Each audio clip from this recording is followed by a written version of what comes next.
नमस्कार विद्यार्थी मित्रांनो, ज्ञानदीप अकॅडमी मध्ये तुमचे स्वागत आहे. आयोगाला 100% प्रश्न विचारला जातो. पण सर, कुठल्या टॉपिकवर प्रश्न विचारला जातो? महाराष्ट्रातील जिल्ह्यांचा क्षेत्रफळानुसार क्रम लावा. आता क्षेत्रफळानुसार क्रम लावा. सर्वात मोठा जिल्हा कधी म्हटला तर आपण ज्यावेळेस आपण अभ्यास करतो, शिकताना सुरुवात करतो, त्यावेळेस आपण पासून सुरुवात करतो. तसाच महाराष्ट्रातील सर्वात मोठा जिल्हा म्हणजे अहिल्यानगर आहे. 2 नंबरचा मोठा जिल्हा पुणे आहे. पुणे बघा, 2 नंबरचा लक्षात ठेवण्यासाठी 2 अक्षरी नाव आहे पुणे. 3 नंबरचा मोठा जिल्हा नाशिक आहे. नाशिक सुद्धा 3 अक्षरी नाव आहे. नाशिक. अशा पद्धतीने लक्षात ठेवायचा.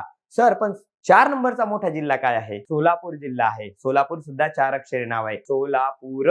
बरोबर, 4 नंबरचा मोठा लक्षात ठेवायचा.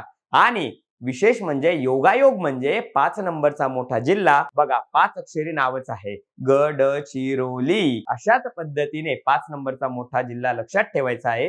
प्रश्न कधी विचारला तर 100% बरोबर यायला पाहिजे. असेच नवनवीन व्हिडिओ पाहण्यासाठी चॅनलला सबस्क्राईब करायचं आहे. धन्यवाद मित्रांनो.